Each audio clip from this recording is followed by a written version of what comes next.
Hello, everyone, and welcome back. This is our second edition of our AML Incubator weekly session where we talk about everything from compliance to risk and everything under the sun in the financial space. Our last talk really dove deep into talking about regulation, regulatory authorities, why fractional CAMLO services are important.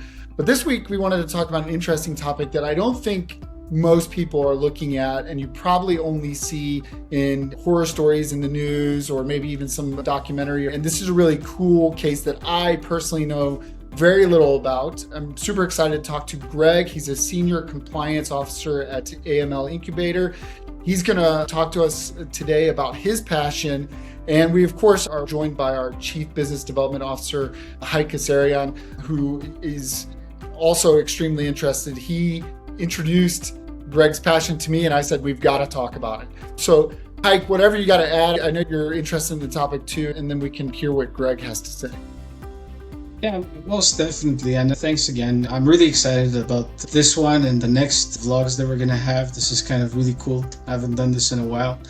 Yeah, whenever we talk about compliance out there, it's usually like all the technical mumbo jumbo, KYC this, KYB that, transaction monitoring, reporting, STR, etc., etc. But we don't talk enough about how this affects real people out there, right? And when I was asking Greg, hey, what would be super important for you out in the world of compliance? First thing he said was, hey, I don't want elderly people to get abused online and get their money stolen, and the scams that go into scamming our senior citizens out of their hard-earned money and pensions. And so here we are. So thanks, Greg, for taking the time. I know you're a busy man and you have a bunch of clients to take care of, so we appreciate that you're here. And I kind of wanted the first question to be, what made you say that this is what you're most passionate about when it comes to compliance?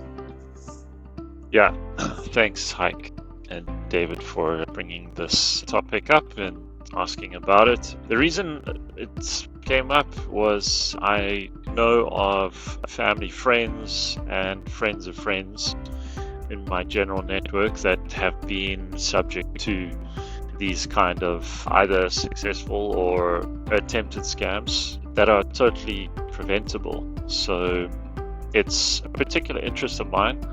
Also, in terms of why I deal with compliance, why I'm involved in compliance is to prevent financial crime. That's obviously an element of it. Awesome. And so what's the worst thing that you have seen so far? This is what I'm most interested in, is like, how bad of it has it been in your experience? I don't know, you have like 8 years in compliance at this point, so you must have seen some stuff. Yeah, unfortunately, no jurisdiction is exempt from it, or any sort of client base as well is susceptible to it. So it's a global, widespread issue. I would say, yeah, personally, I've seen quite a few cases with crypto exchanges.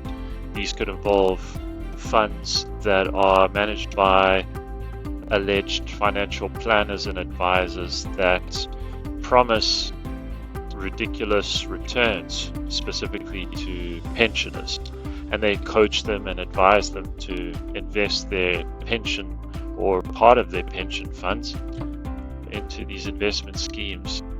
So there's quite a few scenarios about those kind of schemes where millions of dollars were lost. Yeah.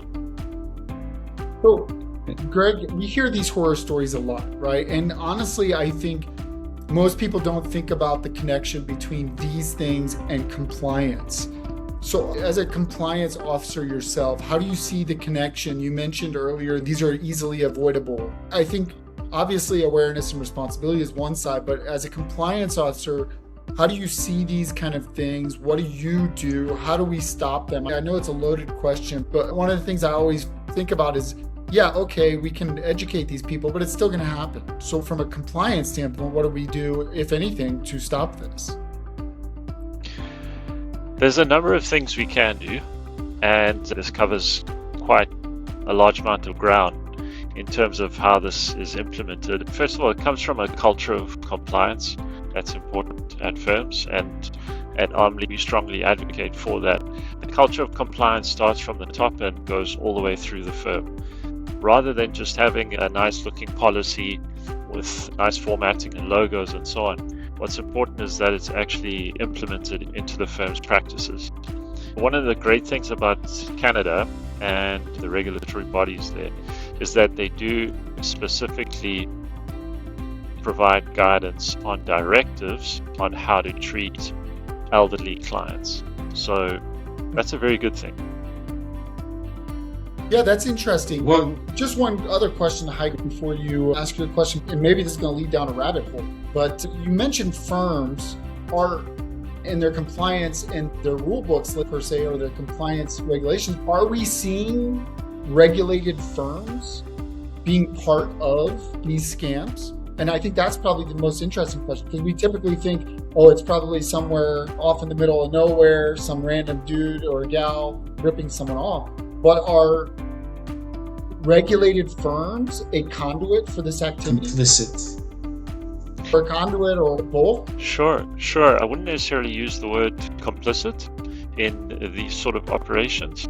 I would say that in many cases, unintentionally on their part, they may facilitate this kind of transaction, where a client of theirs may use their services to complete a transaction.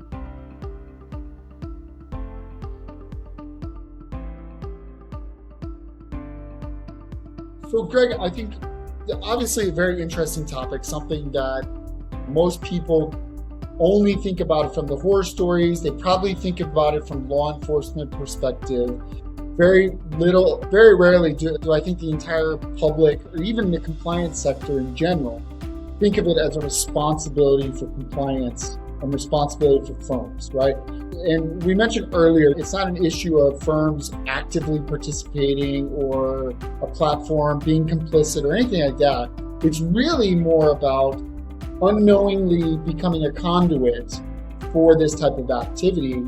And so I'd love to hear from you, your perspective on maybe the three most important things that an MSB or a financial firm putting together their compliance procedures, doing their internal kind of policies and procedures. What are the top three things that firms can do to avoid this, or to catch it, or to make sure that their clients don't become targets for this, or they don't become a conduit? From your aspects, with your work at AML Incubator, what are the three things that you're doing when you sit down with a client to make sure that these kind of things are implemented? Yeah, that's a good question, David. From the firm's perspective, to name three things that they would consider implementing is, well, from the Canadian Securities Authority, they actually have a notice and a guideline in place whereby firms should have on their client profiles a trusted contact person. So I think that's quite interesting and useful and forward-thinking, in that these are measures in place that are specifically designed for elderly clients. So having a trusted contact person on their profile essentially allows the frontline officers, if they have any sort of reasonable grounds that one of their elderly customers is asking for an urgent transaction that's slightly outside of their behavior, or they have reasonable grounds, not proof. The threshold for suspicion is quite low, so that even if it's just a reasonable suspicion, they'll be able to contact that trusted person and ask them, is your grandparent trying to move a certain amount of money? They can be quite general and open-ended, or are they trying to invest in a scheme? The client's doing something out of the ordinary. So that is quite innovative and useful. I would recommend that.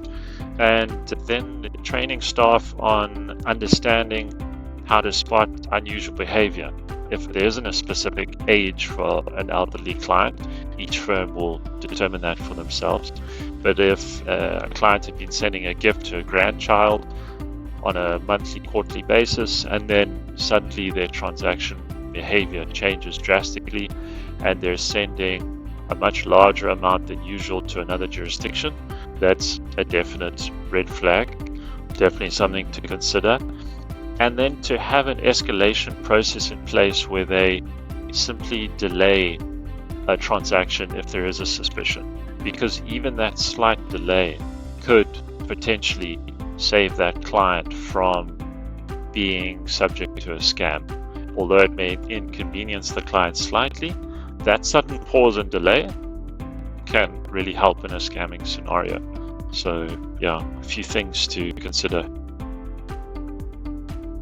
I do have one more question. So we talked about investment scams, or you just mentioned, let's say, deep fake scams where it's grandson's voice or granddaughter's voice or image or video call or something that dupes the person into sending money. What other things? I've heard romance scams are causing a lot of damage with the elderly population. Maybe a couple of words on that, on how to avoid it and how to spot it. Sure. In terms of these type of scams, there's romance scams, the more common ones. Pig butchering as well is another type of approach. But something that's become a bit more novel nowadays is where there's an investment coach, and this coach is helping the client set up an account, helping them complete their first crypto transaction, explaining where to put the wallet addresses. And if they happen to be either on the same call with the client, or there's a suspicion that the client is talking with the alleged coach while they're on the call with the MSB, that is a scenario that they do need to be careful of, because perhaps elderly people may be more trusting or necessarily more vulnerable because they need a high return, for example, to make up for their pension shortfall. Yeah, I don't want to put elderly people into a certain expectation, but unfortunately they are really, how can I say, they are very vulnerable given AI today and these various possibilities and how sophisticated scammers are. They're really at a disadvantage. We need to make sure our MSBs are taking care of them, because MSBs are not just passive conduits. The regulators see them as active participants.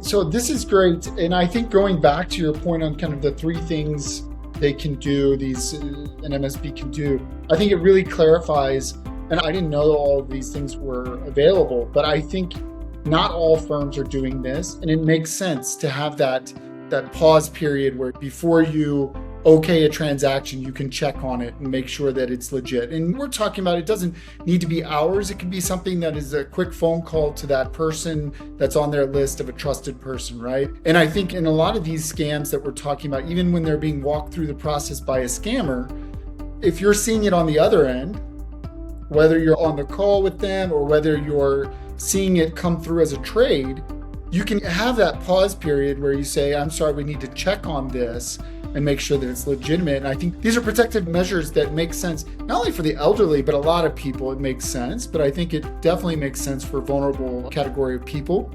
And unless you're a day trader, unless you're really looking for doing volume trades in quick succession, which is not a very large population of people, and you would be able to categorize those types of customers, I think it really makes sense that these things are implemented, that you're talking clients through this, that you're making sure that it's not just on paper as a policy and procedure, right? That it's actually implemented in your processes. And I think it makes a lot of sense. Greg, thanks a lot for this. I think it opened my eyes for sure. I've seen a lot in the compliance space. We talk a lot about the different regulatory bodies, what is out there, types of scams. I think we have a very narrow focus sometimes on what the threats are, but this I know is a very important topic, and I appreciate not only your passion for it, but for sharing it with us today, because I don't think a lot of people in the compliance space are really focused on this, and they definitely should be. So thanks a lot for that, Greg, and thanks for sharing your time with us. It's a pleasure, David. It's a Thanks, pleasure. Greg. Thanks, Haik and David. Yeah, appreciate it. So that concludes our second vlog. We'll be back next week with another exciting edition. Keep tuning in, keep listening, and share your thoughts with us. We'd love to hear your thoughts on compliance, on how compliance can be better. And if you need compliance support, feel free to reach out to any one of us, and we'll be there to explain what we can do for you. Thanks again, and have a great day, everyone.